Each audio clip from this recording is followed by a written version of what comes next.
el sur, desde el mar hasta el sol.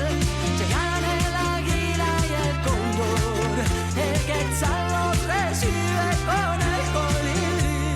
Visualicémonos todos en un mismo porvenir, donde reine la armonía y se restaure la luz. A partir de este momento comienza Encuentros Pedagógicos, la radiorrevista de Renovación Magisterial. Encuentros Pedagógicos, magisterio, sindicalismo, cultura, actualidad nacional, pedagogía.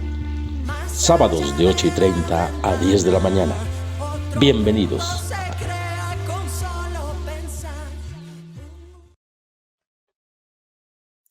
Muy buenos días, siendo las 8:30 de la mañana, damos inicio a Encuentros Pedagógicos, la radiorrevista de Renovación Magisterial. Hoy es sábado 22 de marzo del 2025 y le damos un muy buenos días al magisterio y a cada uno de ustedes que nos sintoniza a través de los diferentes medios de comunicación. Hoy los acompaña en la conducción del programa Karen Ortiz, con Paula Carvajal en lengua de señas. Recuerden que pueden sintonizarnos los sábados en Facebook Live en Renovación Magisterial y visítenos en nuestra página www.renovacionmagisterial.org, donde siempre encontrarán los audios y documentos citados en nuestras entrevistas y las noticias de actualidad del sector docente y de los trabajadores. Síganos en la cuenta X, @encuentrospedag o @renovación Mac. Muy buenos días. Hoy tenemos un programa bastante nutrido el día de hoy. Fue una semana bastante movida para el magisterio, para los trabajadores. Y vamos a dar inicio con nuestro rincón de Apolonia. Por las mujeres trabajadoras, vamos por la consulta popular. Yo soy una aventurera. El Rincón de Apolonia, territorios de mujeres en perspectiva.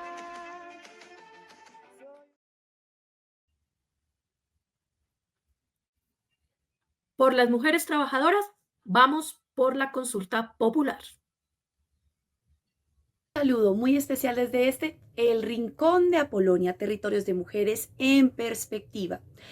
El hundimiento de la reforma laboral, muy al contrario de debilitar el apoyo para el gobierno del cambio, potenció su respaldo con la masiva presencia en la movilización de esta semana.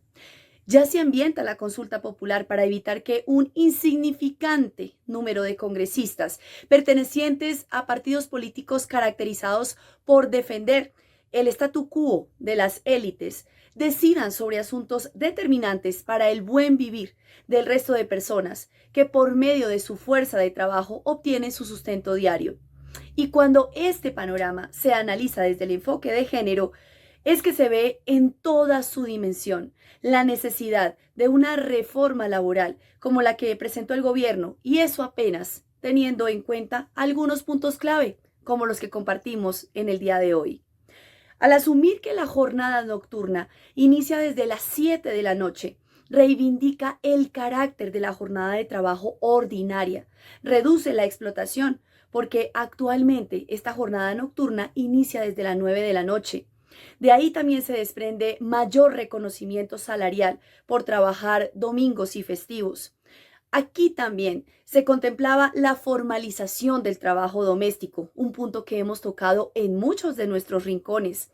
También el reconocimiento al trabajo de las madres comunitarias, de operadoras de alimentos, de trabajadores y trabajadoras del transporte y del sector agropecuario, de oficios varios, de trabajos de manufacturas, en cultivos de flores, la recuperación de la laboralización de aprendices del SENA, entre muchas otras actividades laborales que tienen en su mayoría empleadas a mujeres de diferentes edades que se hubieran beneficiado en gran medida.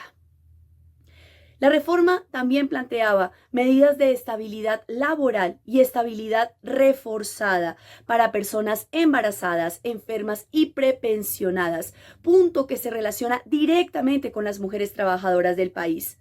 Las estadísticas históricamente confirman que la maternidad o condiciones propias de las personas menstruantes no se encuentran plenamente protegidas desde los entornos laborales, ya que generan ausentismo, un nivel de productividad distinta, entre otras consecuencias que, por ejemplo, tienen que ver con el desarrollo de enfermedades. En el caso de la maternidad, la reforma también proponía aumentar el tiempo de la licencia de paternidad, que actualmente es apenas de 2 semanas. Y la idea era aumentarla gradualmente. Con ello era obvio que se intentaba contribuir a reducir las cargas del cuidado y a aumentar la responsabilidad paterna en la crianza. En resumen, sobre este punto, si bien es cierto que existe un fuero laboral que protege la estabilidad laboral en estos casos y condiciones, la reforma extendía y reforzaba esas garantías. Las medidas para la eliminación de la violencia, el acoso y la discriminación en el ambiente laboral también siempre será una tarea de permanente trabajo. En el caso particular de las mujeres trabajadoras, esta reforma no solo reconocía plenamente el convenio 190 de la OIT, sino otras normas vigentes para proporcionar mayor efectividad en la prevención, pero también en la efectiva atención a estas situaciones. Finalmente, la reforma establecía mayores garantías para el ejercicio de las libertades y la protección de los derechos sindicales, aspecto fundamental para las mujeres trabajadoras que luchamos por tener mayores niveles de participación, liderazgo y dirección al interior de estas organizaciones. Así pues, pese a que la matriz mediática se empeña en minimizar el poder popular y las decisiones de algunas alcaldías y gobernaciones, pretendan disminuir nuestra presencia en las calles, la consulta popular avanza y se consolida.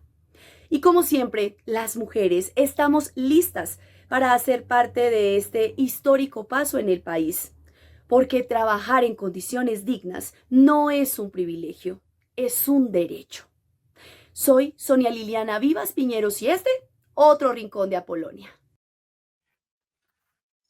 Bueno, esta fue nuestra Apolonia, Sonia Liliana Vivas Piñeros, docente de la IE de Nueva Horizonte, sede Torca, expresidenta del Comité de Historia. Bueno, ahora vamos a Encuentro con Canapro. Solidaridad que hace vida.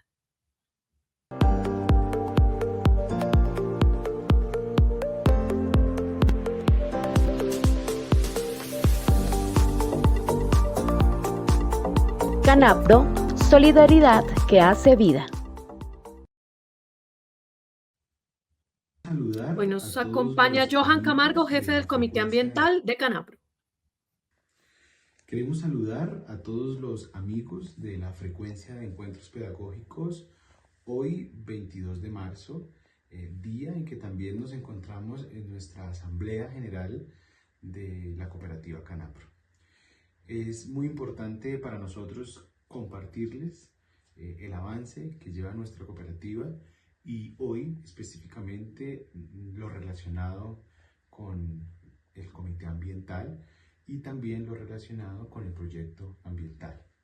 Quien les habla, Jonathan Pardo, y quiero traerles a ustedes en la mañana de hoy todo lo que hemos venido desarrollando desde el proyecto socioambiental. Recuerden ustedes que desde el departamento del Bichada, la cooperativa Canapro tiene un proyecto de reforestación, un proyecto de más de 1,5 millones de árboles que han sido sembrados en conmemoración de sus cumpleaños, en conmemoración del nacimiento y de toda la solidaridad que tiene Canapro a través de estos beneficios. Pero también esos árboles han venido dando los frutos del cooperativismo, los denominamos nosotros, con la miel de abejas Vita, con el marañón, productos que ya encontrarán a partir del mes de abril nuevamente en todas nuestras sedes de Canapro para que los puedan compartir con sus familias y pues en las mesas de todos los hogares de Colombia. Adicional a ello, queremos compartirles que seguimos trabajando en los acuerdos de conservación, en los acuerdos de preservación de la cuenca del río Vita, el río de la vida, y esto es posible gracias a todos los asociados de Canapro que le dan una apuesta real al cooperativismo y también al medio ambiente. estas manifestaciones de empresas de economía solidaria cada día asumen más un papel decisivo, un papel protagónico en conservar, en preservar, en proteger. Así que un saludo muy especial a todos los asociados de Canapro y quienes nos escuchan y nos ven y aún no están asociados en Canapro, invitarlos a que hagan parte de esta casa común, de esta casa cooperativa que le apuesta al medio ambiente con acciones ciertas e inversiones concretas. Desde el Comité Ambiental venimos impulsando la versión de Ecocolegios Canapro. Recuerden que todos los años hacemos el concurso donde buscamos conocer los PRAE de cada colegio, donde queremos que esos PRAEs como instrumento educativo y pedagógico tan importante puedan ser evaluados, puedan ser conocidos además y difundidos en toda nuestra comunidad educativa y en todos nuestros asociados, para que ustedes, los maestros, los estudiantes, los padres de familia y todo el cuerpo administrativo de los colegios que participen puedan entrar en interacción con Canapro, con las redes sociales, con el comité ambiental y puedan participar. Así que este año queremos invitarlos también a partir del 20 de abril. Saldrá la convocatoria para los nuevos colegios. Quienes participaron en los años anteriores, agradecerles mucho. Ya durante el mes de febrero y marzo se hicieron la entrega de los premios. Es un recurso que se entrega en efectivo de parte de Canapro para todos los colegios que participan. Felicitaciones y muchas gracias por participar y por confiar pues en Canapro y en este proyecto de Canapro Ambiental.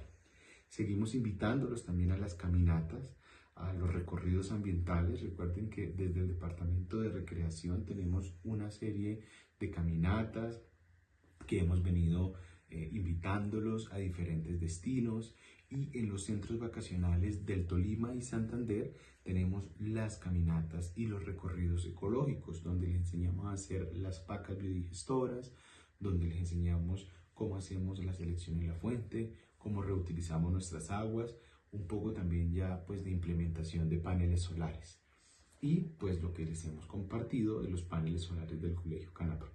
Así que es mucho lo que tenemos que compartir con ustedes, lo que tenemos por compartir en ámbito ambiental, en ámbito.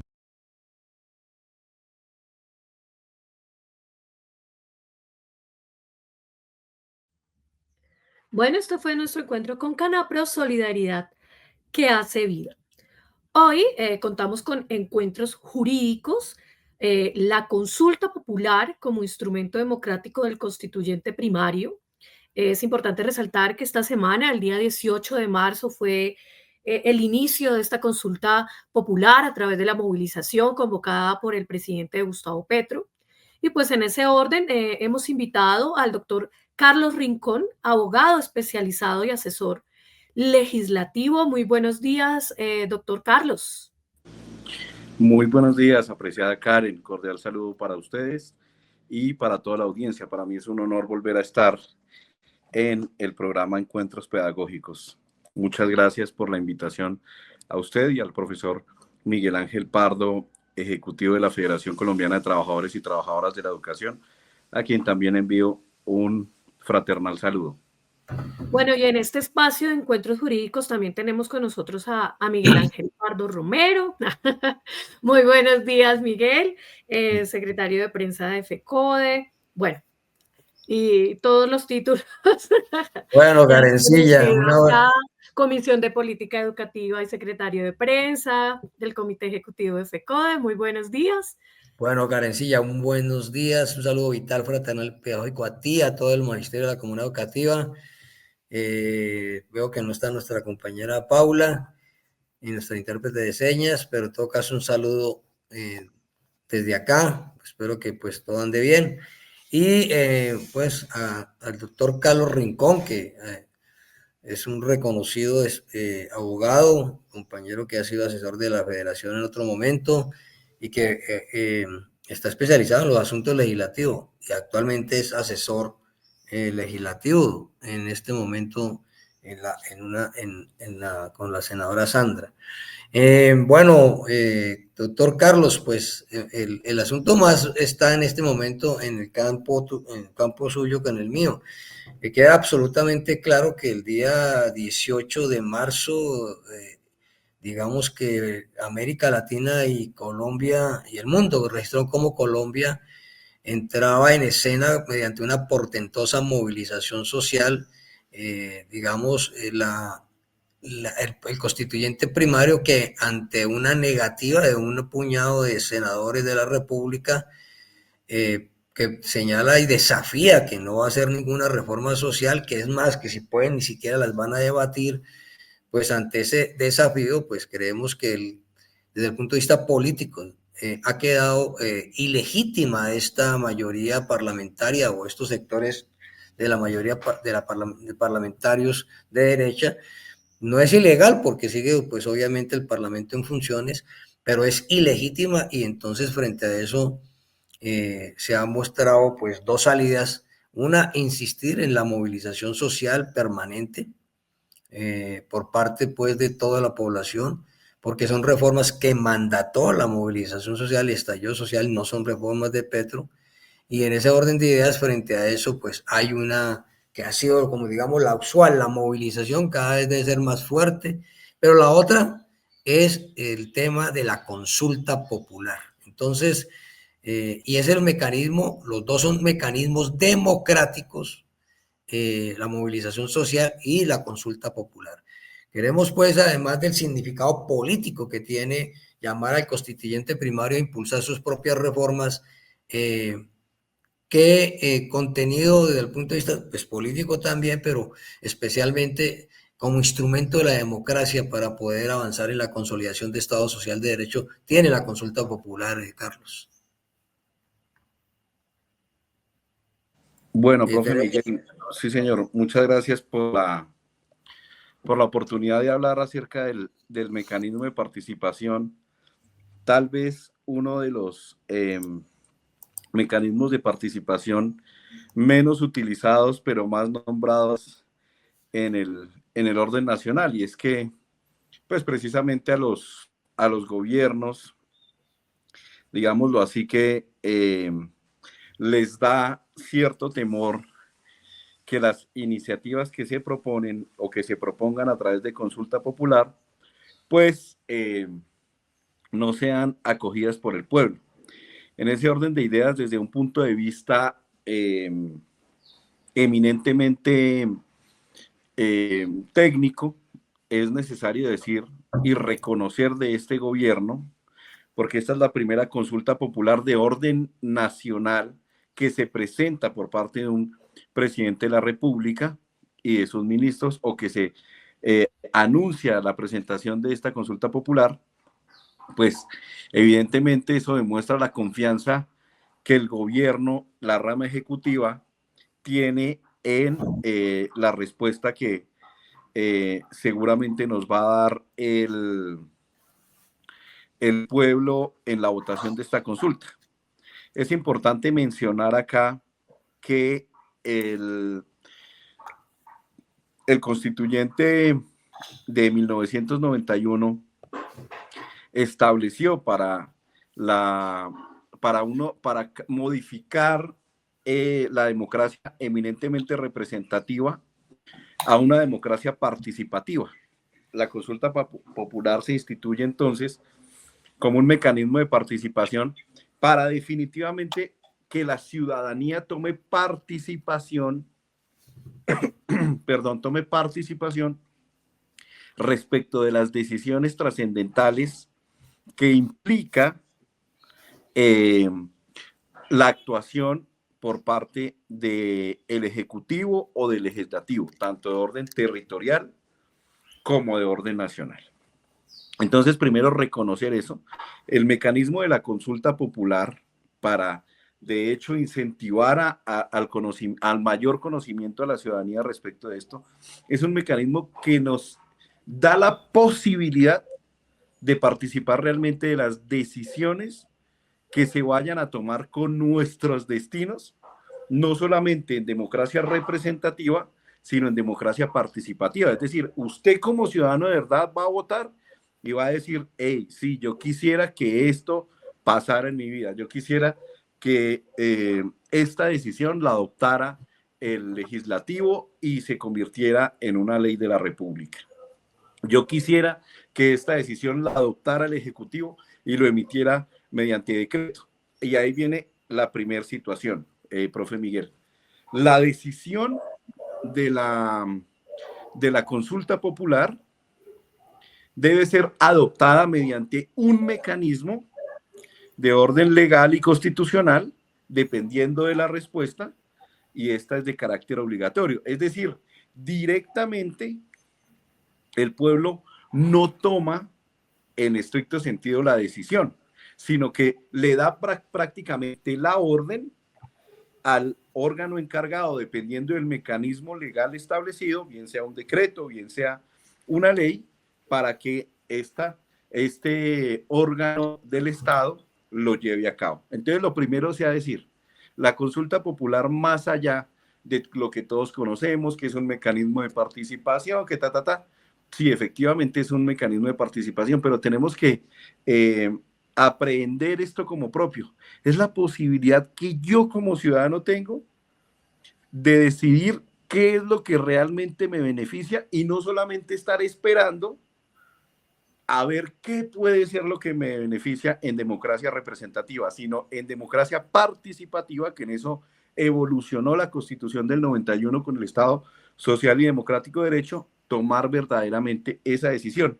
Y el segundo punto muy importante para definir la consulta popular está establecido en la sentencia C-150 de 2015, profe Miguel, y dice lo siguiente, abro comillas para quienes dicen que si se hace una consulta estamos deslegitimando o el gobierno está deslegitimando al Congreso de la República y a la democracia representativa, que el Congreso ya habló y el Congreso tiene la última palabra. No, precisamente la sentencia C-150 de 2015, abro comillas, dice lo siguiente, es un mecanismo de participación que permite que cuestiones complejas sobre las cuales haya enfrentamiento ejecutivo-legislativo sean dirimidas por el pueblo, evitando así, en otras palabras, dice la Corte lo del bloqueo institucional, una parálisis en la adopción de dichas decisiones.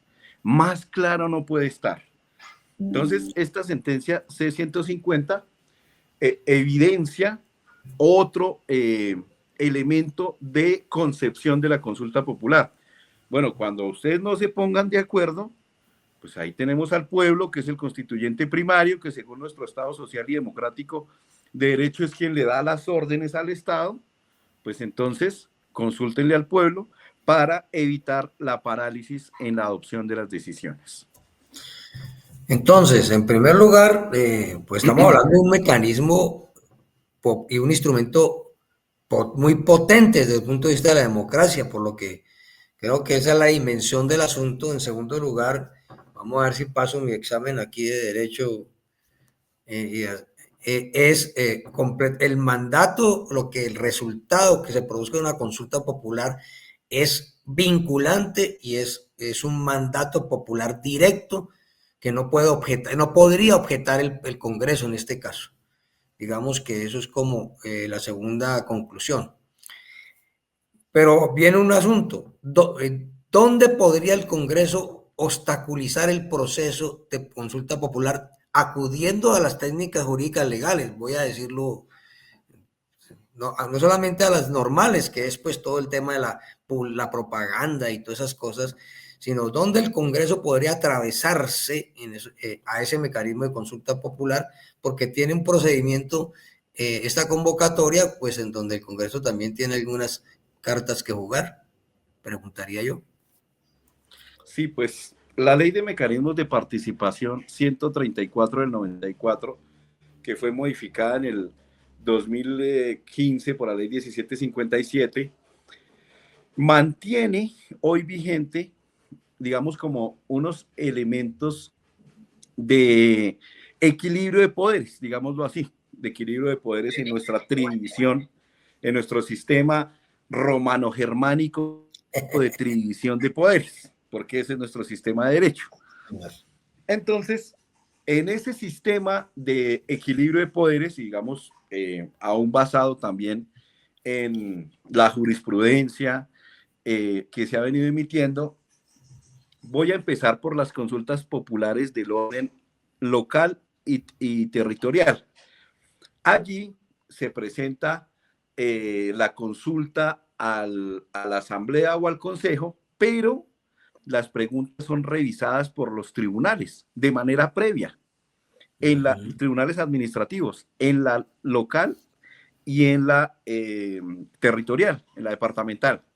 En la nacional, algunos expertos dicen por noticias, toda la cosa, que necesita, por ejemplo, un concepto previo de la Corte Constitucional.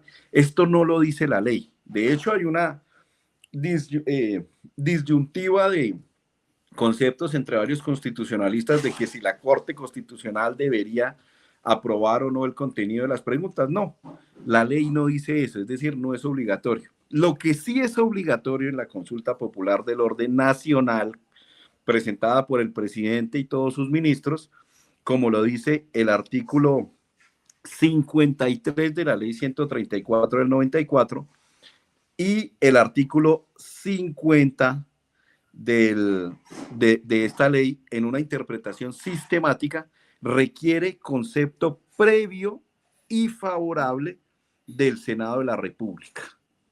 Es decir, para que la consulta pueda someterse a decisión del pueblo, requiere concepto previo y favorable. Esto lo dice la ley.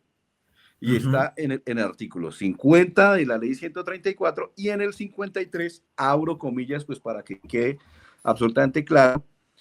En la consulta popular de carácter nacional, el texto que se someterá a la decisión del pueblo, acompañado de una justificación de la consulta y de un informe sobre la fecha de su realización, será enviado por el presidente de la República al Senado para que dentro de los 20 días siguientes emita concepto favorable.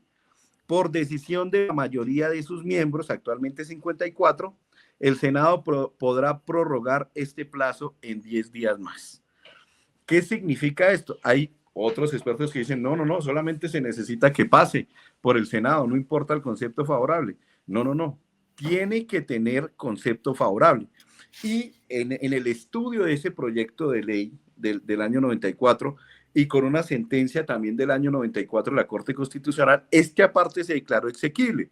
¿Y por qué? Se dijo, pues porque tenemos que tener en cuenta la democracia representativa también. En este caso, el Senado hace las veces de nuestro sistema romano-germánico de equilibrio de poderes, y entonces le dice al Ejecutivo, mire, yo que represento al pueblo, le digo que esas preguntas que usted le va a hacer no cumplen con los requisitos constitucionales o no cumplen con requisitos legales, o simplemente yo considero que no le conviene al pueblo responder esa consulta porque yo la represento, haciendo una analogía con el plebiscito. Entonces, cuando con el plebiscito que pasó de La Paz, el plebiscito de La Paz, el plebiscito del pueblo dijo que no, pero el Congreso dijo que sí. Entonces, para llevar a cabo el procedimiento especial para la paz, el PLEP, mejor dicho, que llamaron Fast Track después, pero es el procedimiento legislativo especial para la paz, que fue la implementación de los acuerdos de paz. Entonces uno dice, pues acá sí, evidentemente el Senado, no el Congreso, el Senado. El Senado. Que es en donde no tenemos mayorías, le corresponde entonces dar concepto favorable de la consulta popular. Y aquí, pues, profe Miguel, sí hay que hacer por supuesto, la mención de esta situación. Es que allí es donde nos llama el gobierno nacional a la reciprocidad en la confianza. Pues a nosotros que nos corresponderá como nación, como pueblo, pues nos corresponderá evidenciar qué parte del Senado es la que se sigue negando, esta vez no a legislar sobre el tema, porque por ese punto empezamos, no, a preguntarnos si le damos la orden a ellos de legislar sobre el tema. Este es un punto absolutamente central y clave, porque algunos han planteado que la consulta popular no tiene ningún sentido precisamente porque el Senado tiene que darle el aval a la misma. Sin embargo, yo creo llamar la atención de todas y todos de lo que acaba de expresar el doctor Carlos. Aquí viene la decisión política del Senado, especialmente de las mayorías de ese Senado que se ha opuesto pues a las reformas, a seguir mostrando su proceso o profundizando su proceso de ilegitimidad. Yo creo que eso es lo que nosotros tenemos que resaltar. Porque si son 54, pero no son los 54 que están en la oposición a la consulta, no son 54 los que sabotean la reforma, digamos que es una mayoría de esos 54, queda absolutamente más claro su carácter ilegítimo. Y en segundo lugar, ilegítimo frente a desconocer la solicitud popular, pero además ilegítimo en cuanto a que ese Senado pues se niega a cumplir su función.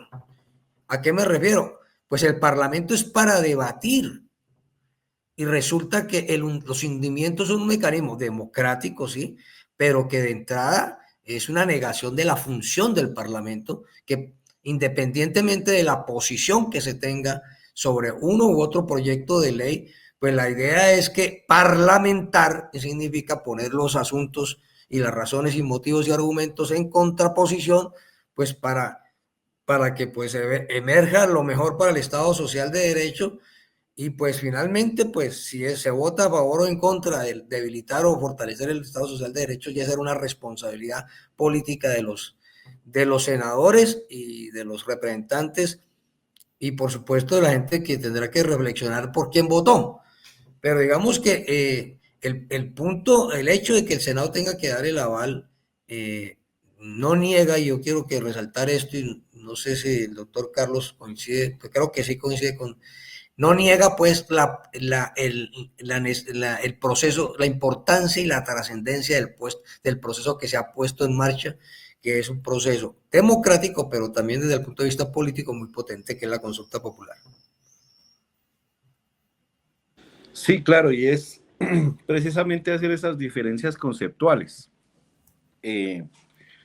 No creo, no concibo que el Senado de la República, de manera política y no técnica, pretenda oponerse a una consulta que incluso puede tener revisión posterior por parte de la Corte Constitucional. Es decir, un ciudadano puede demandar las preguntas, o como ellos mismos lo han venido haciendo. Ellos mismos demandaron, por ejemplo, la reforma pensional.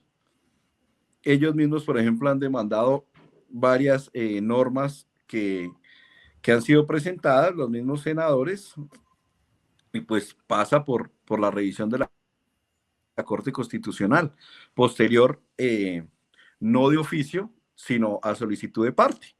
Entonces, creemos, pues eso sí, obviamente el gobierno debe ser muy cuidadoso de cumplir con los requerimientos que ha impuesto la Corte para hacer las preguntas. Sí, no preguntar sobre articulados, no preguntar sobre la convocatoria de una Asamblea Nacional Constituyente, no preguntar, no hacer preguntas, por supuesto, que no tengan una respuesta concreta, estilo contrainterrogatorio de sí o no. Y por supuesto que las preguntas sean de orden constitucional, de fácil entendimiento para la ciudadanía. Entonces, si el gobierno se cuida en eso, presenta un informe serio desde lo técnico, lo jurídico y por supuesto lo político, pues no creo que haya motivo para que el Senado de la República se oponga en ninguna bancada a que se haga esta consulta al pueblo. Ahora bien, si está digamos, como en el ejercicio democrático del pueblo, de quienes son y no se consideran progresistas.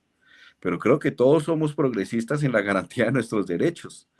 Es decir, las personas, mire, yo digo, profe Miguel, que una de las cosas que genera igualdad en el mundo, una de las cosas que genera igualdad es el voto, porque así Luis, digamos el empresario, no voy a decir nombres, el empresario más grande del país tenga la posibilidad de obligar a sus empleados a través de las medidas que quiera a que vote de determinada manera, el voto de ese empleado y el de ese empresario va a valer exactamente lo mismo. Es decir, el empresario no puede votar el mismo 1000 veces, más plata que tenga.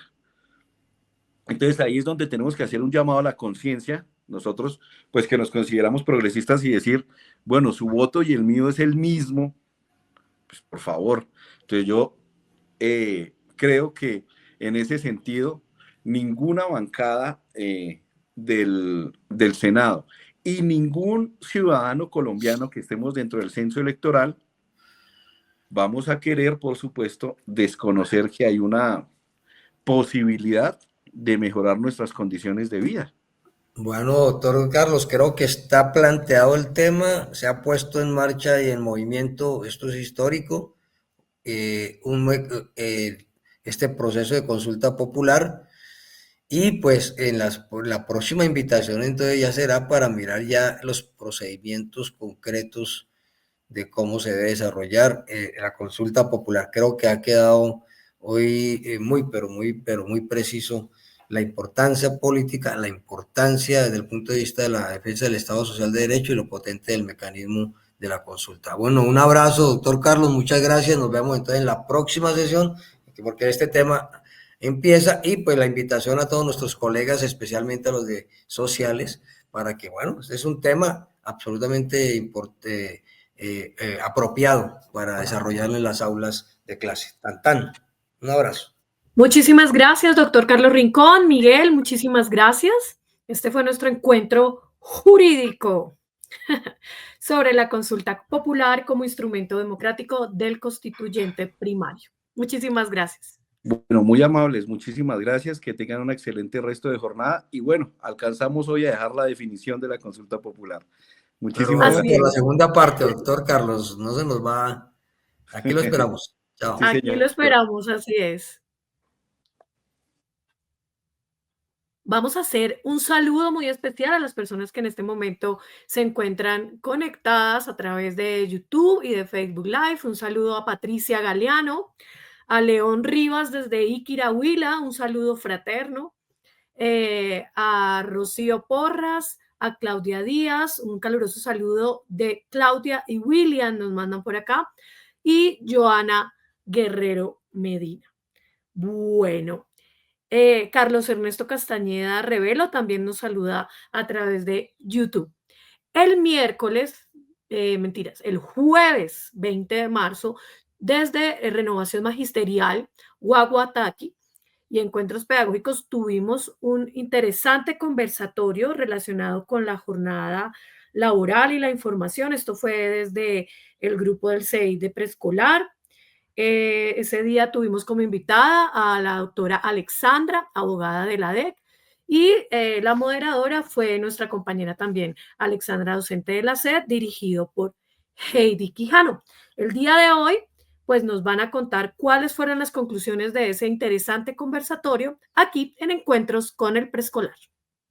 Ale, la vida está por empezar. Ale, no hay que perderse ni un segundo. Hay que inventarse 1000 pretextos y cantar. Encuentro con el Preescolar. Hola, Karen, muy buenos días. ¿Cómo vas? Bien, sí, señora. Cuéntenos cuáles fueron las conclusiones de este conversatorio tan interesante sobre asignación académica, jornada única, descanso pedagógico y otros. Esto es alrededor del 277, ¿cierto? Que salió ahorita en 2025. Bueno, ven, te cuento. Tenemos varias cositas porque hemos hecho tres conversatorios.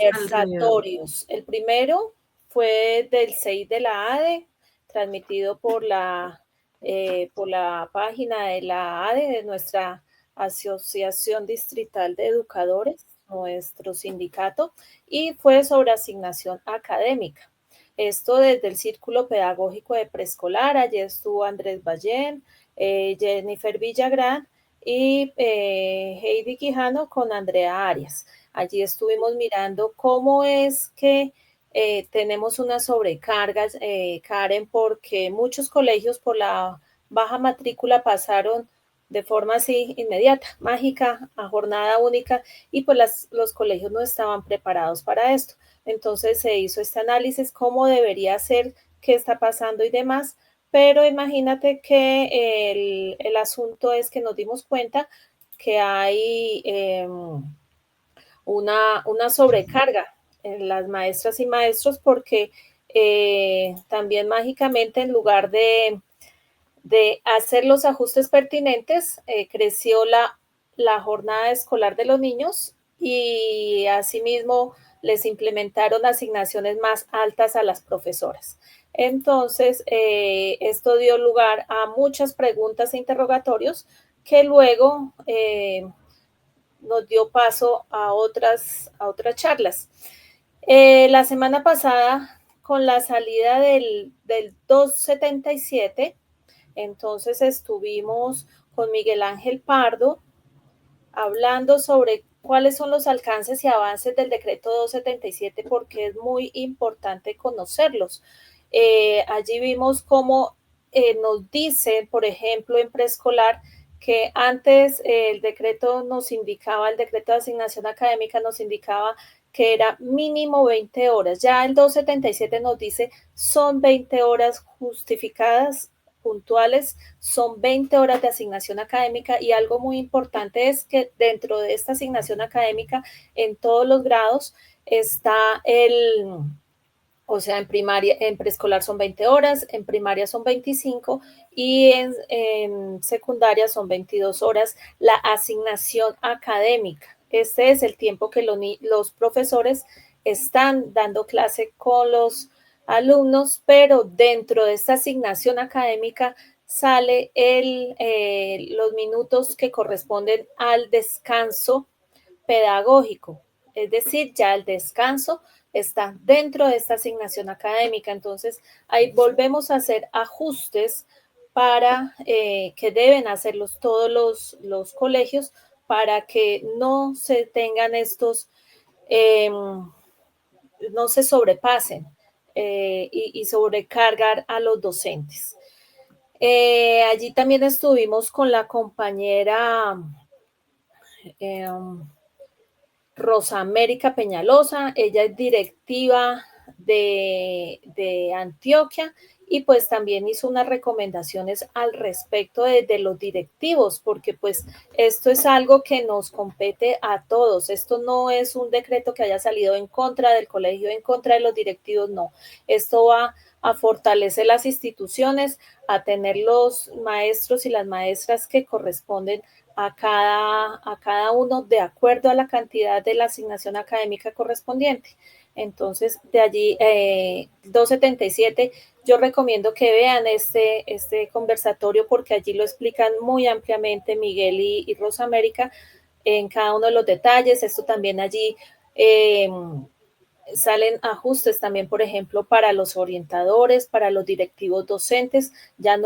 Para los directivos ya no es un mínimo de 8 horas, sino son 8 horas que ellos deben estar, porque hay instituciones que sobrepasaban este número de horas. Lo que ocurre en Bogotá, acordémonos que cada lugar es diferente, entonces a veces se piensa, no, es que en Bogotá no pasaba esto, no pasaba lo otro, porque salió este decreto, porque en muchos otros departamentos y municipios ocurrían situaciones que sobrecargan más a los maestros. Y esta semana estuvimos en un conversatorio que sale como resultado del primero de asignación académica. Entonces, allí lo que hicimos fue recoger todas las preguntas, hicimos una campaña para recoger las preguntas que habían salido del primer conversatorio y hicimos dando respuesta a todas esas preguntas que recogimos.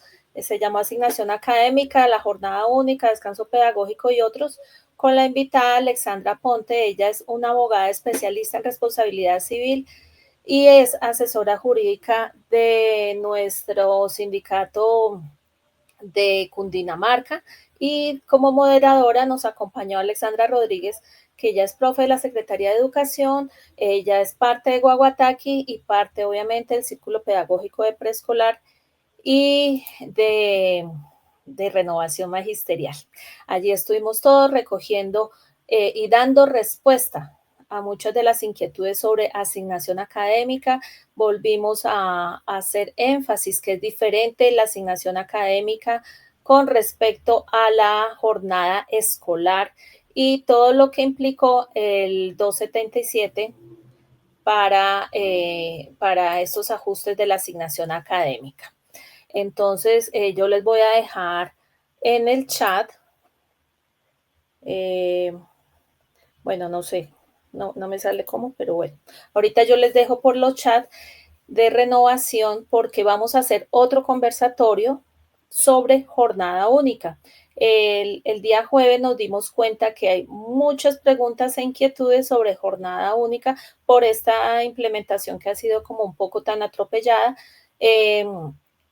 para poder llegar a ajustes de quién debe cuidar el almuerzo, quién debe acompañar el descanso, cómo debe ser esta asignación. Hay profes que están, colegios que están, por ejemplo, esta semana visité uno en la localidad de San Cristóbal, donde los niños de preescolar están 7 horas en la institución.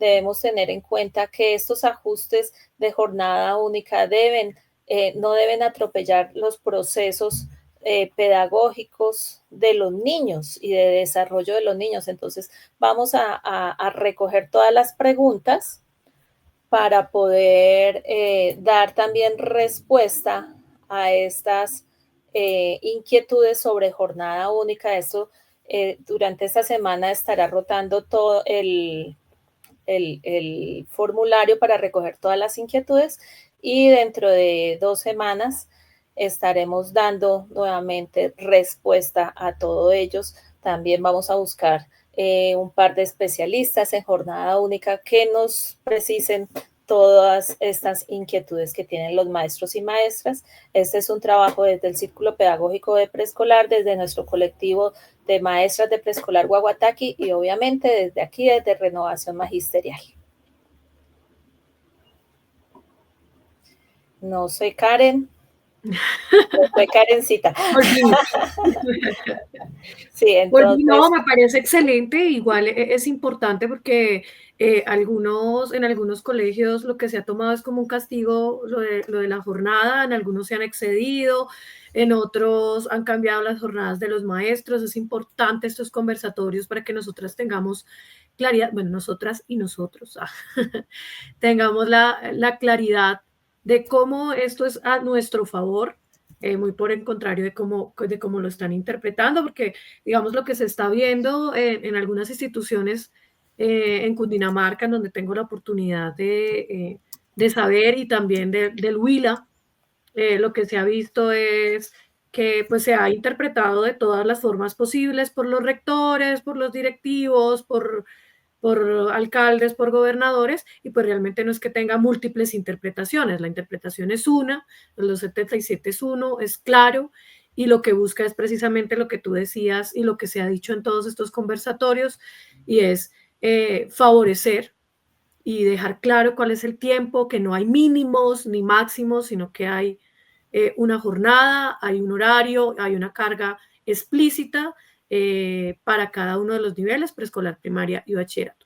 Muchísimas gracias. Así es, Karen. 2 cosas diferentes. Una es el 277, que nos habla específicamente de la asignación académica, y otra cosa es la jornada única, que a veces por desconocimiento de los directivos, entonces se está desarrollando de una forma que nos sobrecarga. Entonces, ahí les dejamos en la espera de nuestro próximo conversatorio. Muchas gracias, Karen. Muchas gracias, Paula, por la invitación el día de hoy. Igual ahí en los comentarios pueden encontrar ustedes los enlaces donde están los documentos. Sí, acabamos de colocar el enlace donde vamos a recoger todas las preguntas sobre jornada única. Perfecto. Muchísimas gracias, Heidi. Vale, feliz día. Igualmente, feliz día. Bueno, el 21 de marzo es el Día Internacional o Mundial del Síndrome de Down. El día de ayer era el día de ponernos las medias disparejas, los calcetines disparejos. ¿Por qué? Todos se preguntarán, bueno, pero ¿por qué? ¿Qué tienen que ver las medias? Pues resulta que los científicos, cuando estaban en el estudio del síndrome de Down, se dieron cuenta que los cromosomas de esta condición parecen dos pares de medias, pero uno es diferente al otro. Y es por eso que los 21 de marzo de todos los años, cuando celebramos el Día Mundial del Síndrome de Down, nos ponemos medias diferentes. Un abrazo maravilloso y caluroso para todos estos niños, niñas, adultos y padres comprometidos con esta hermosa y tierna población que nos acompaña. Bueno, vamos con nuestro informe capital.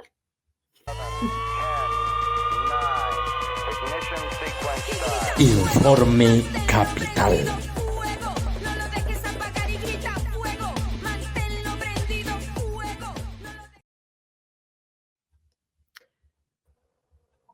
Muy buenos días, Andrés. ¿Cómo estás? Hoy Hola, sí, Karen. hoy sí hacemos alusión a lo del fuego, manténlo prendido fuego. Este 18 de marzo fue no solo una movilización apoteósica de parte de todos los colombianos a favor del gobierno del cambio y las reformas, sino que también hubo una movilización apoteósica en los colegios de Bogotá para que no saliéramos los profesores a esta movilización. Cuéntanos sobre la actualidad capital, Andrés. Buenos días, bienvenido. Hola, Karen.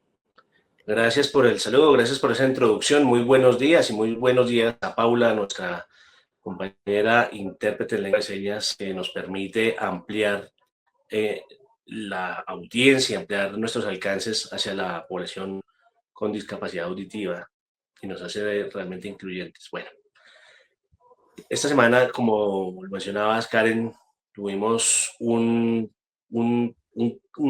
caluroso 18 de marzo, caluroso, caliente, en caliente en el sector de educación, porque realmente nosotros como maestros no perdemos la condición de ciudadanos. Ahí había un llamado nacional a defender la reforma laboral, una reforma muy importante para la mayoría de la población colombiana, una reforma que le devuelve la dignidad al trabajador, que formaliza las vinculaciones laborales, que devuelve la posibilidad de tener el reconocimiento de las extras dominicales y nocturnas, que permite la formalización del trabajo rural, que le reconoce a los jóvenes el contrato de aprendizaje, le reconoce pues una remuneración que no permite que lo sigan instrumentalizando para que trabajen gratis como si fueran toallas de manos que desechables, pues entonces vienen un rato, trabajan gratis y se van y venga otro gratis. No, una reforma muy importante. El hecho es que los maestros salimos a defender la reforma, salimos a pronunciarnos o queríamos salir, pero tuvimos unas medidas bastante fuertes de parte de la administración del alcalde Galán. Es desde ahí, desde esa mirada y desde esa jugada política que hizo el alcalde con el magisterio de impedir la salida a la manifestación.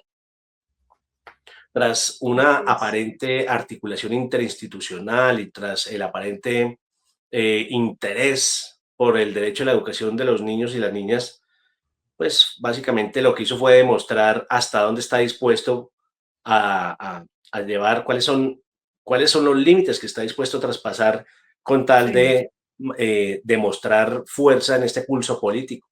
Porque lo dice los adultos en sus cosas, los niños en los colegios, y saquemos a los niños de la discusión política, que es lo que ha dicho, pero en realidad está metido al 100% en la discusión política, haciendo uso de de sus posibilidades como administración y de los recursos del distrito para poner para muy claramente pues sentar públicamente su oposición a las reformas.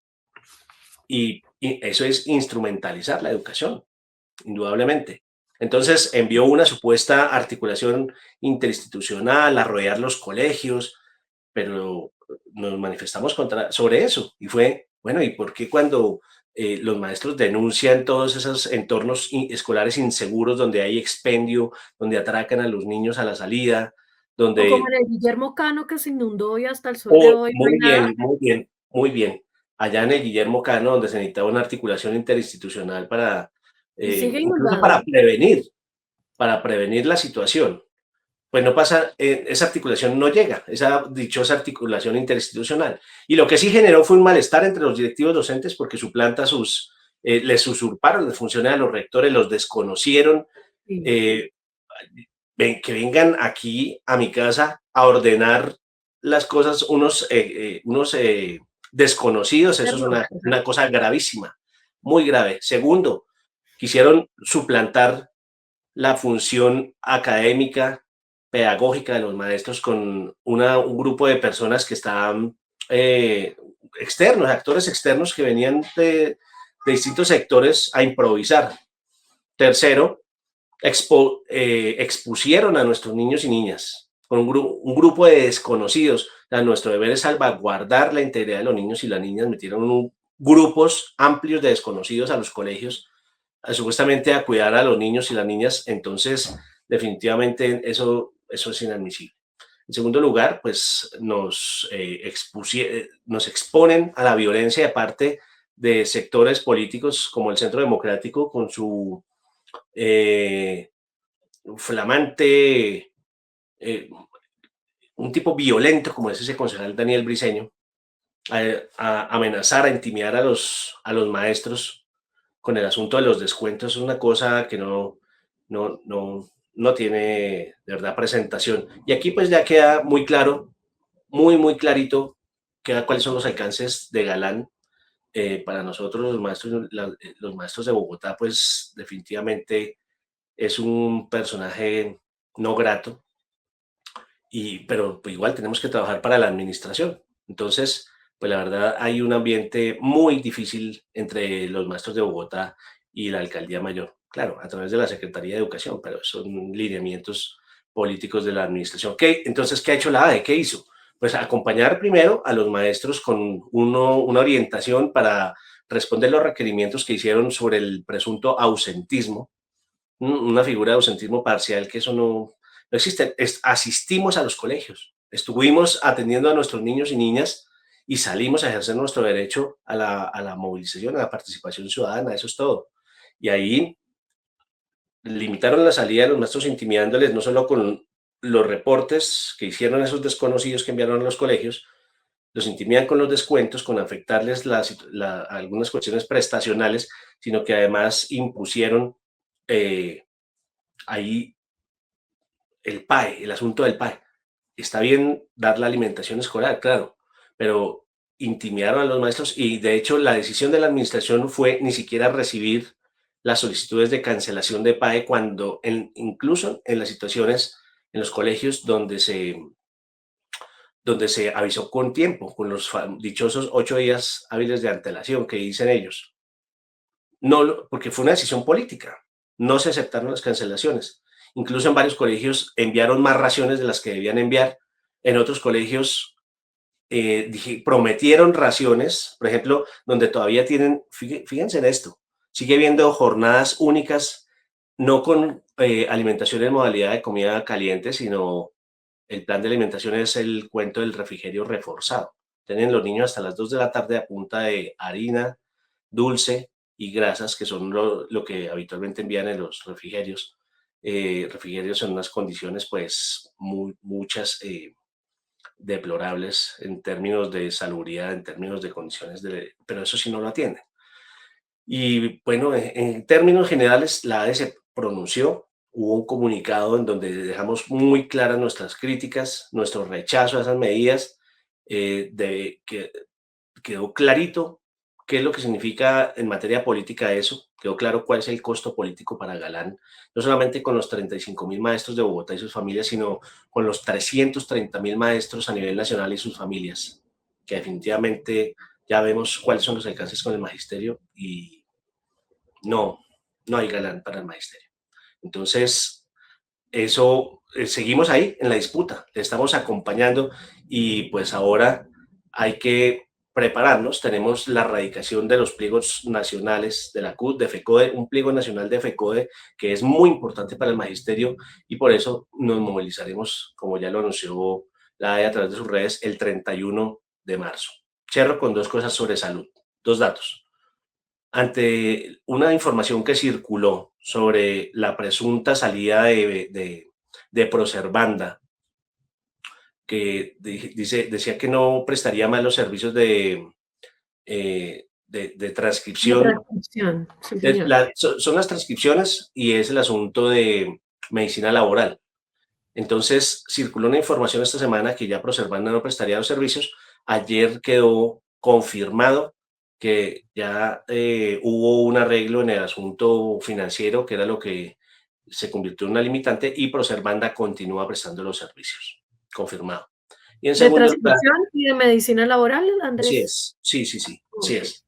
Y en segundo lugar, también estaba circulando una imagen que decía que el Hospital San José dejaba de prestar también los servicios.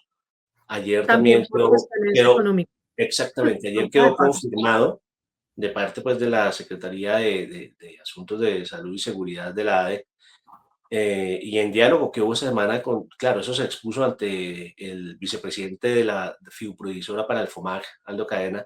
El hecho es que ayer ya quedó confirmado que también la sociedad médica del Hospital San José continúa prestándonos los servicios. Eso es lo más reciente, para que lo tengamos ahí a la mano. Invitaciones próximas, Andresillo. Está lo de la erradicación del pliego. Está lo de la erradicación del pliego el 31 de marzo. Nos vamos a preparar para movilizarnos en media jornada.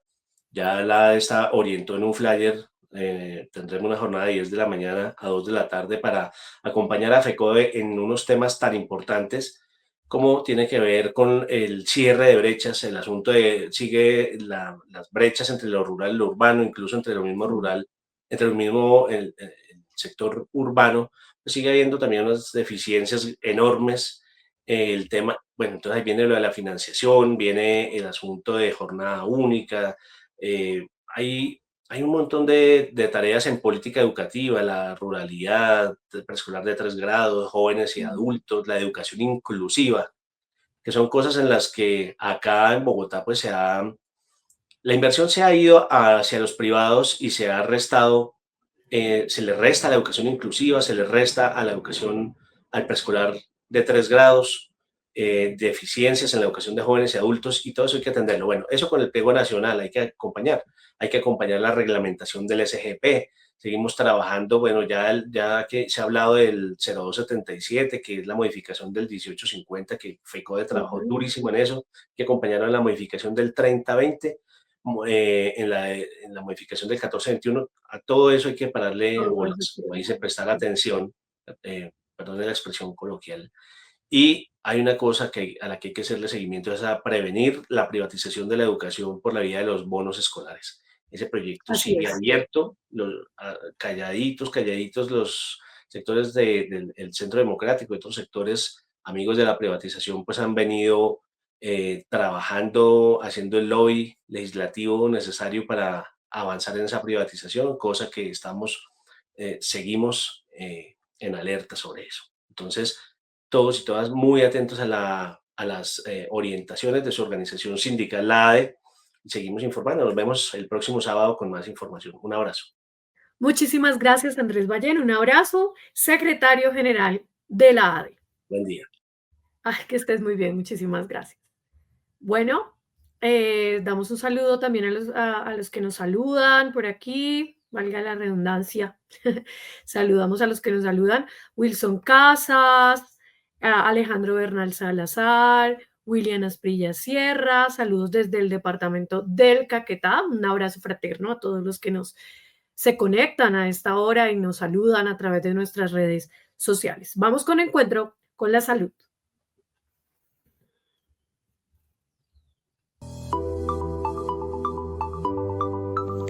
Encuentro con la salud.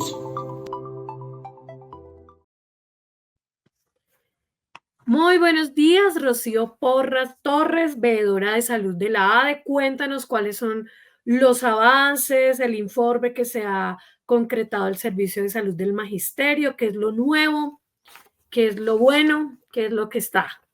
Bueno, Karen, muy buenos días a todos nuestros teleoyentes en Encuentros Pedagógicos.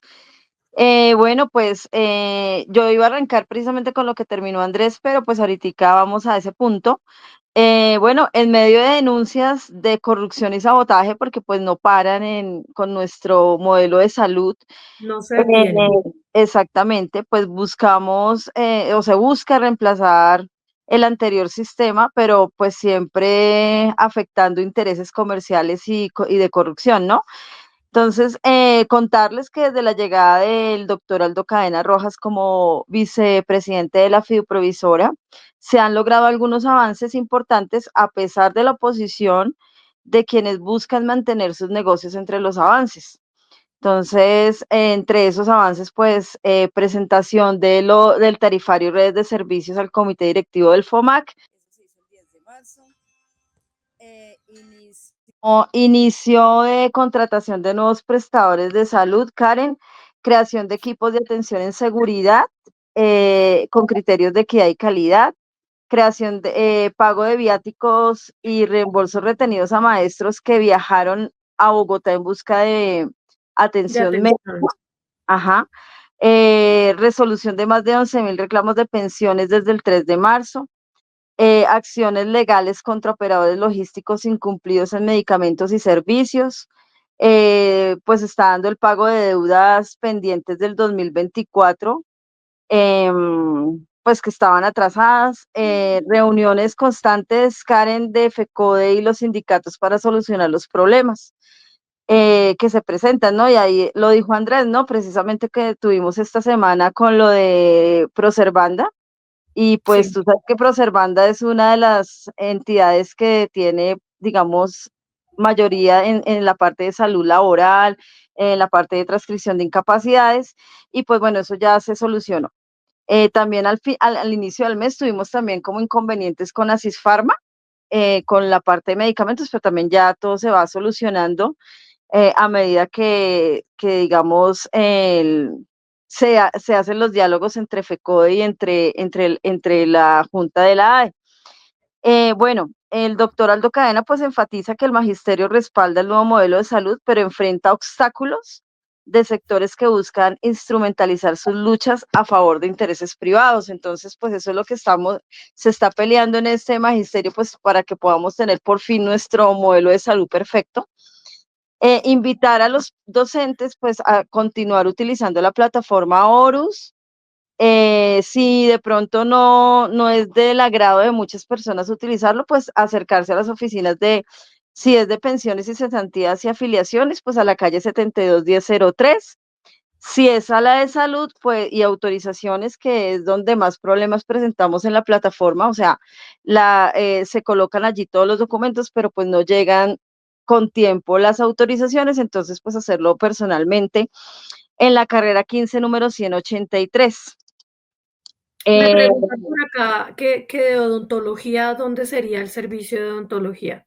Servicio de odontología, ya lo coloco en el chat porque no lo tengo aquí en este momento, Okay, porque no quise dar como un informe más hacia lo que estaba pasando ahorita con todo lo de los contratos, pero no quise dar información así como de los sitios esta vez, pero lo voy a publicar ahorita en el chat, lo de odontología. Hay servicio de odontología por urgencias y hay otro por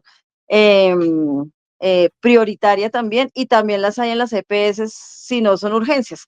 Entonces, ya ahorita en el chat lo colocamos, Karen. Bueno, pues digamos que básicamente eso,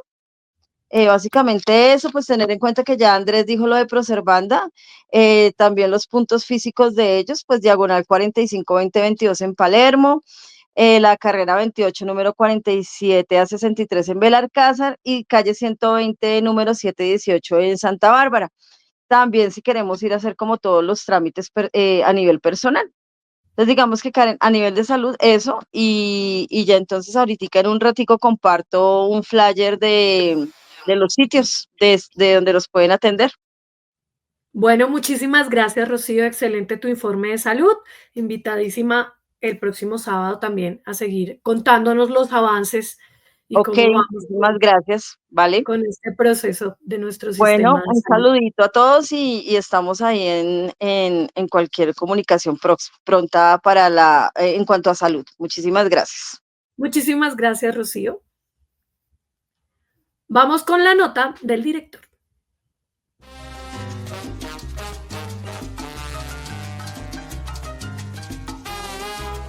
Nota del director.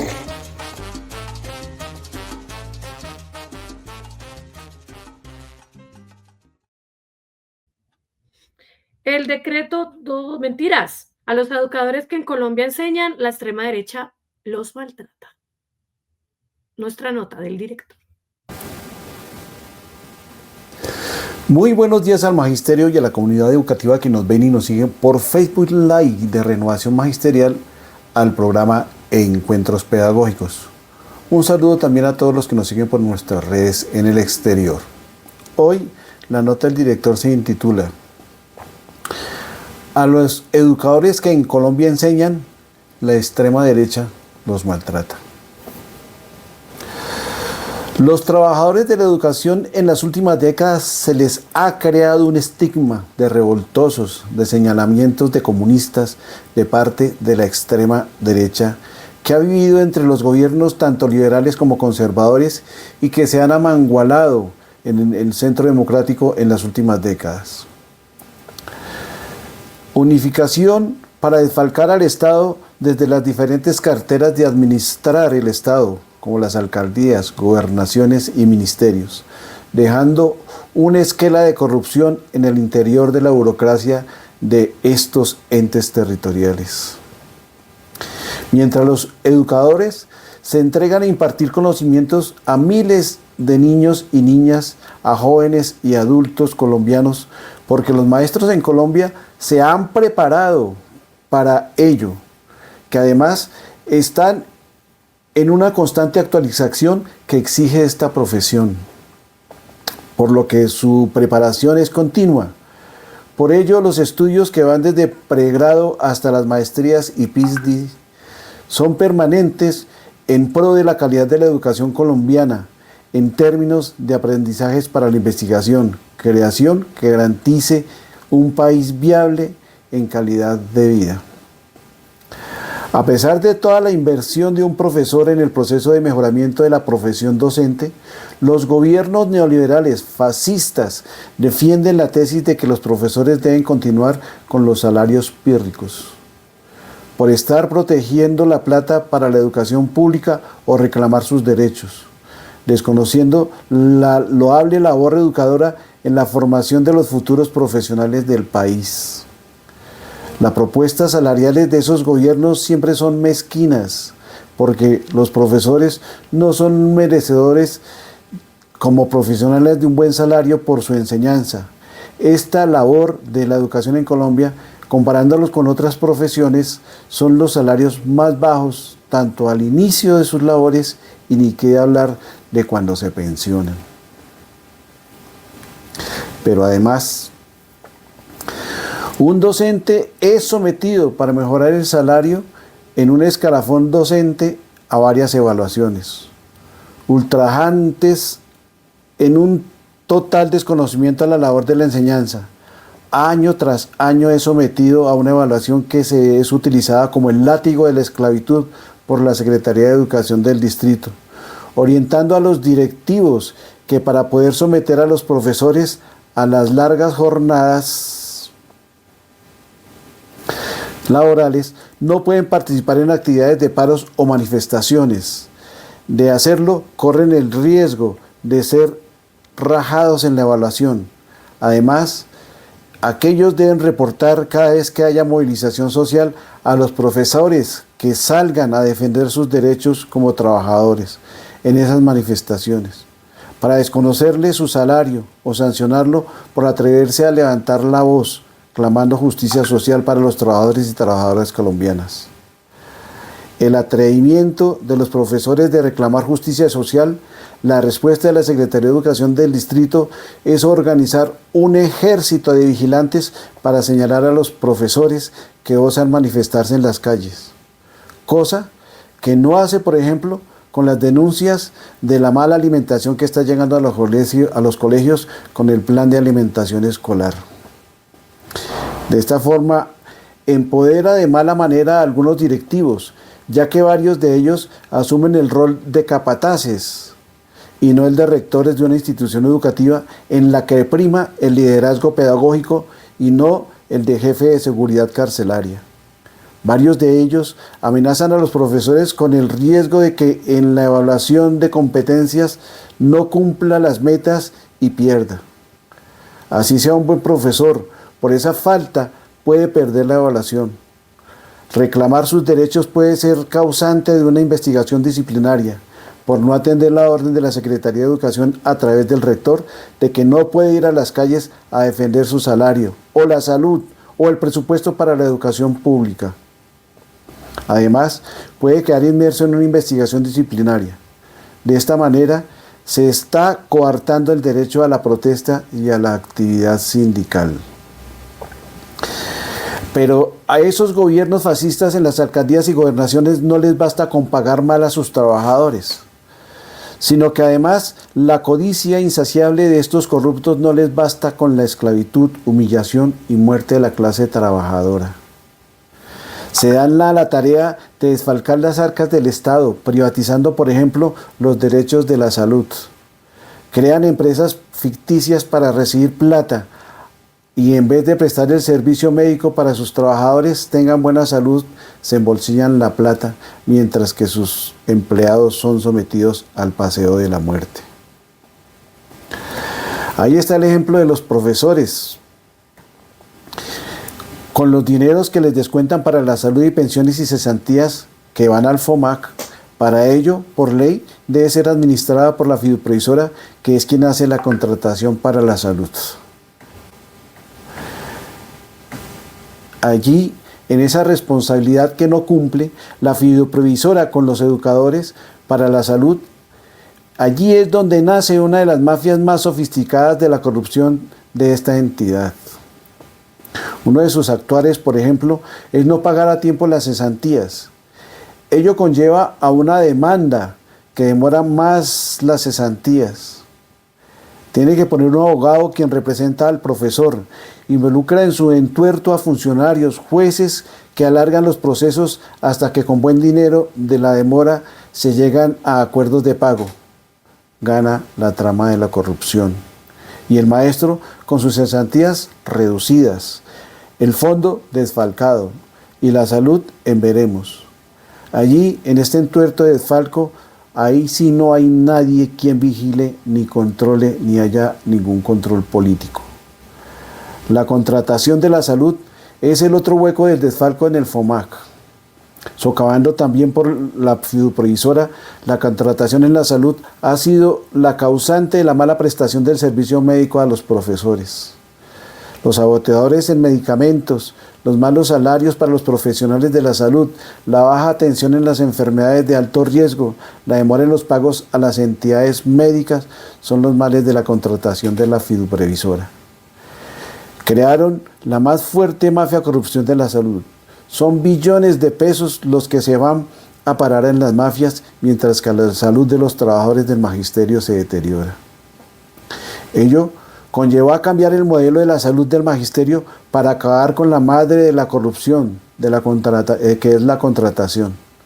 La corrupción que como rémoras viven de chuparle los dineros de la salud de los profesores, se han organizado en todos los estamentos donde tienen representación. Es así como en el Congreso de la República salen los esclavistas del Centro Democrático a defender sus pupilos que les costean las campañas electorales y orientando a los medios de comunicación a su servicio de tapar la verdad de los desfalcos, a confundir a la ciudadanía de que los profesores mienten y salen a las calles es a vagar. Pero no, señores, no, señor alcalde Galán, los profesores no salen a la calle a vagar, salen a defender en primer lugar la educación pública, que usted no cuida ni financia, pero sí malgasta sus recursos contratando, por ejemplo, a las cajas de compensación sin vigilancia para el plan de alimentación escolar. Se sale a defender la salud y los dineros públicos que sean para los que se destinen a todos los colombianos pobres, para que todos tengan salud, educación y un país con justicia social. Muchas gracias. Nos vemos dentro de 8 días en otra nota del director. Esta fue nuestra nota del director. Para cerrar, vamos con encuentro con la comunidad educativa y el magisterio. Pasar haciendo caminos. Encuentro con la comunidad educativa y el magisterio.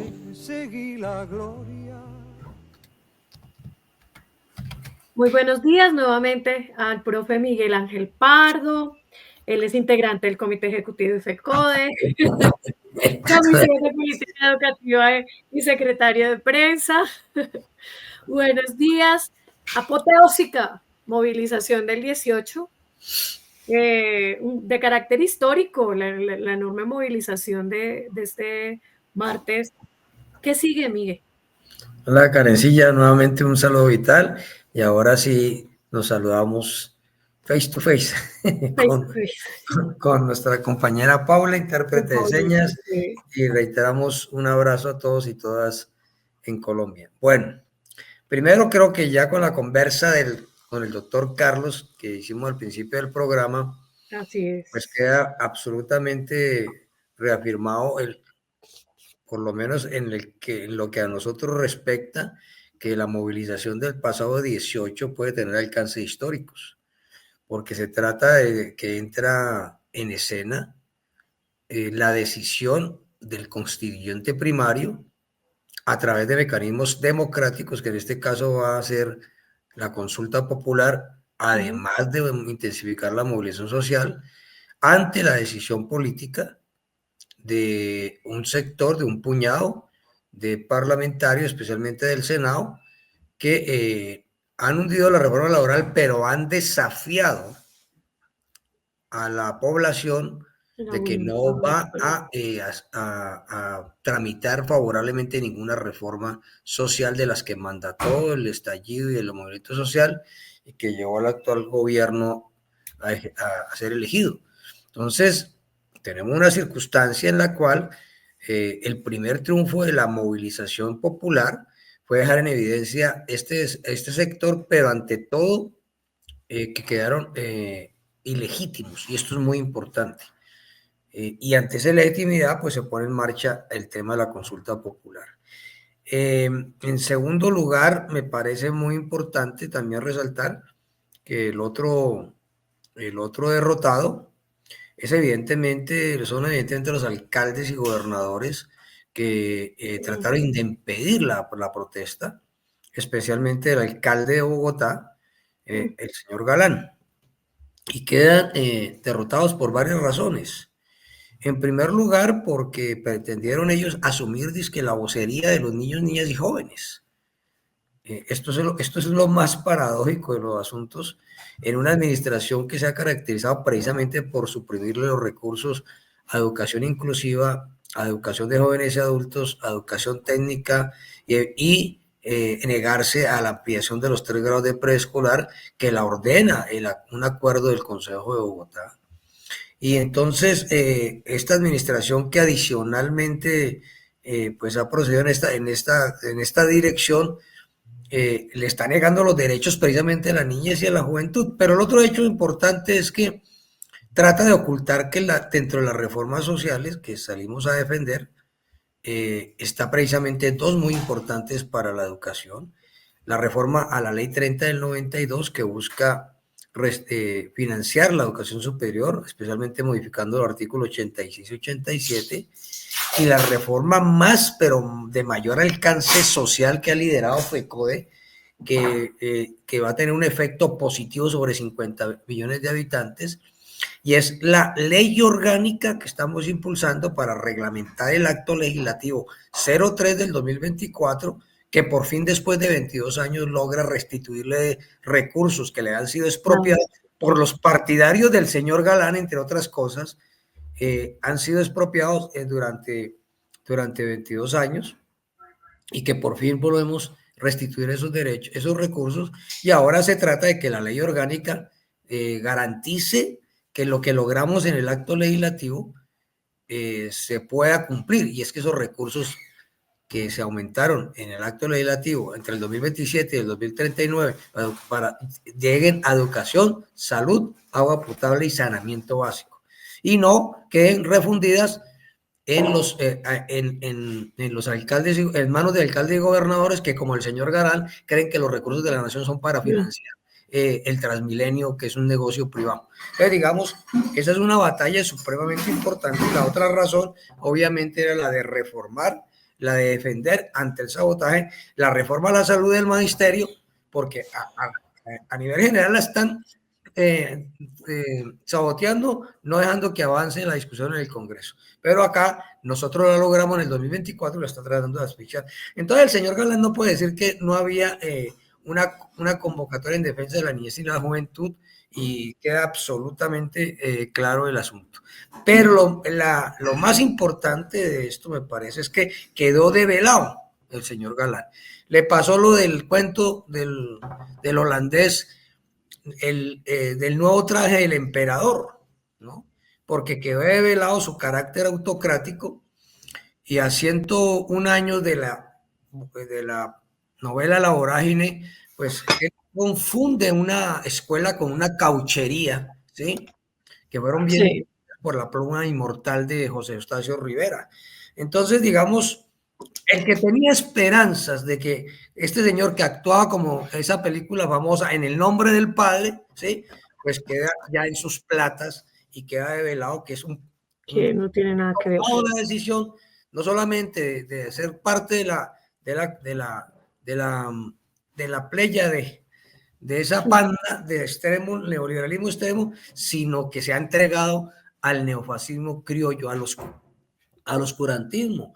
Y eso se refleja, entre otras cosas, en que uno de sus aliados, uno de los concejales del Centro Democrático, intentó suprimir el IDEP, y el señor Galán le ha suprimido los recursos a formación docente para desviarlo a más Transmilenio. Entonces, digamos que pierde el debate, y adicionalmente, pues,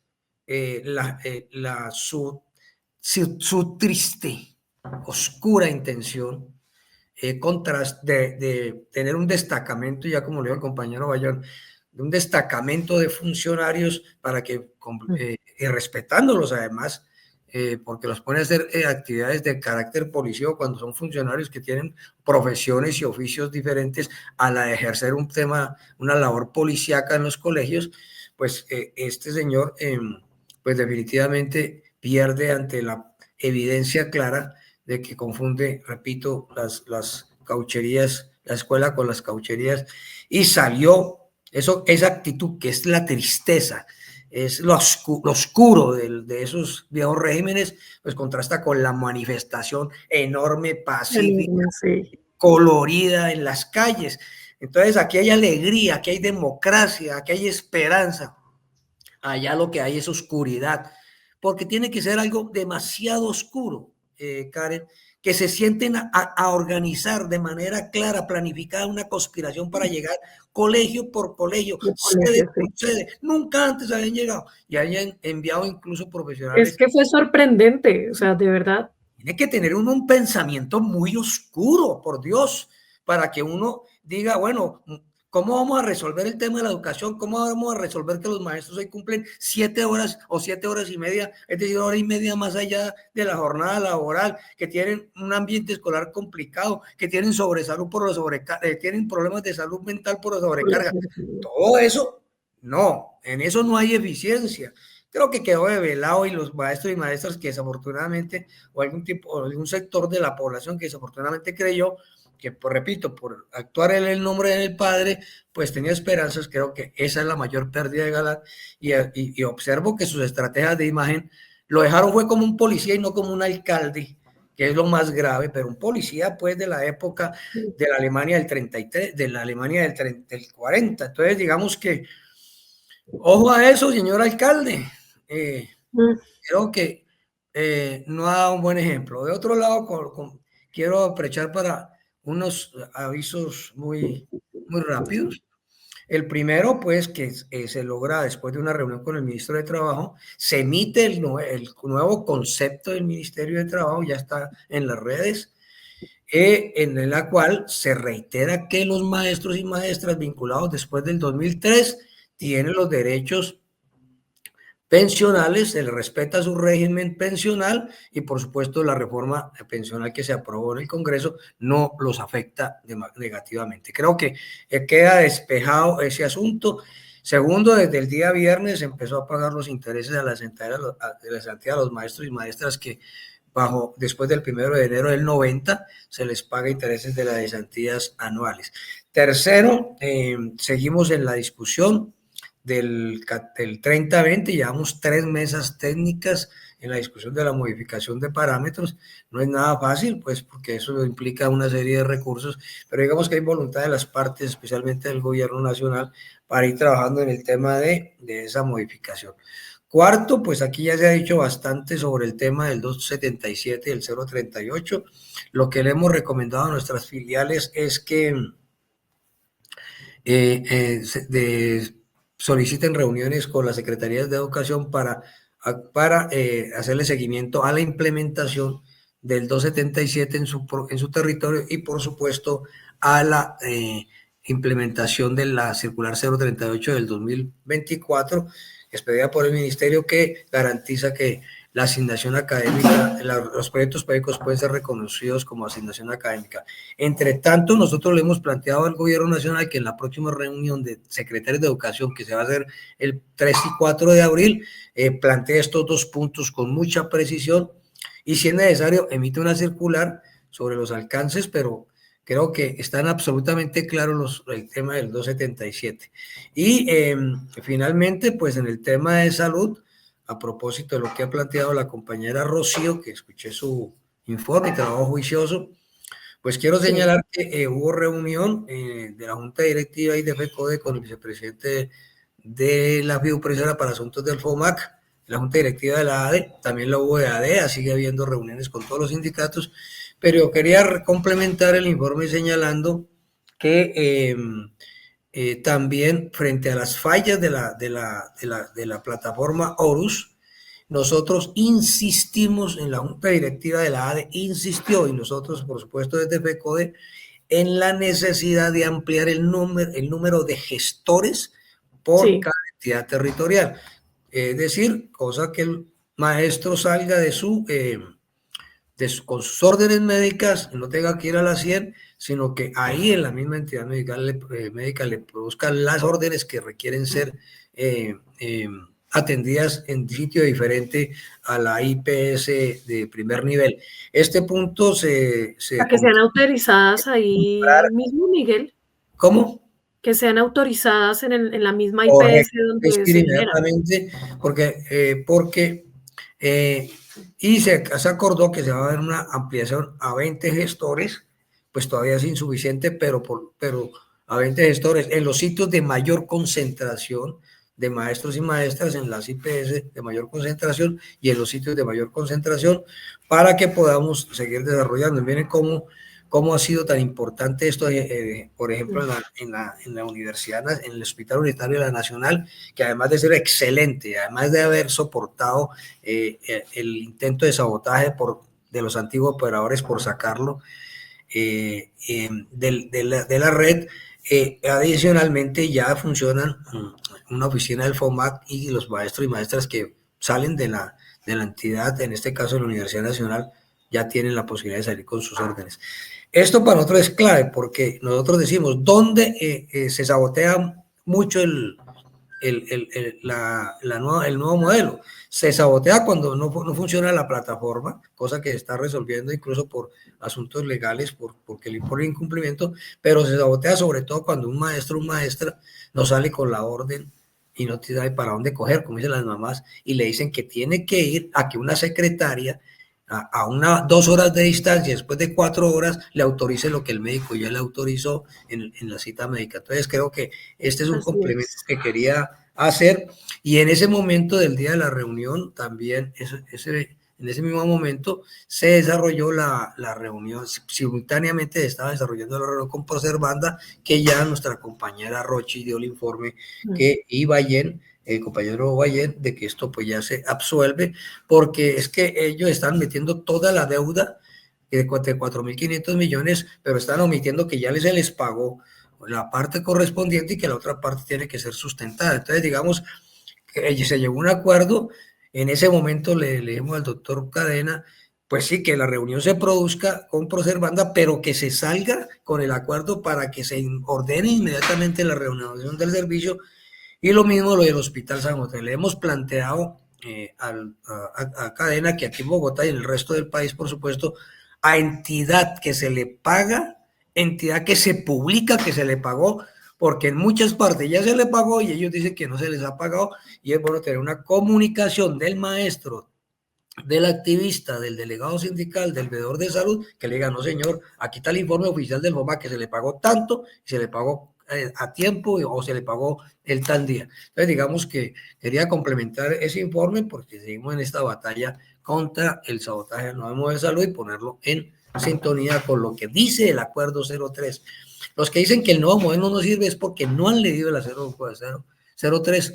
Los que sí estamos de acuerdo es que había un saboteo para asfixiar el nuevo modelo, y entonces en esa batalla estamos porque demasiados intereses se han evidenciado, y creo que uno de los asuntos más claves es la denuncias de corrupción que hemos logrado afloren, porque eso es parte de la discusión, que esa plata que son de los maestros, de la salud de los maestros y sus familias, de la seguridad de salud del trabajo, se estaba yendo se está yendo y aún sigue yéndose en una buena parte para asuntos no santos, como se dice. Tan. Entonces, un abrazote y dejo ahí por lo pronto. Excelente, Miguel. Muchísimas gracias, como siempre, tan completo tu informe. Chao. Chao. Muchas gracias, Miguel. Agradecemos a todos ustedes por su sintonía, a todo el equipo de Renovación Magisterial Colombia, a nuestro director Jairo Castro Ballesteros, productor Sergio Camilo Castro, en lengua de señas Paula Carvajal. Recuerden, todos los sábados continuamos en su compañía de 8:30 a 10 de la mañana. Les habló Karen Ortiz. Feliz fin de semana. Hasta pronto. Renovación Magisterial presentó Encuentros Pedagógicos. Los esperamos el próximo sábado a las 8:30 de la mañana. Gracias por acompañarnos.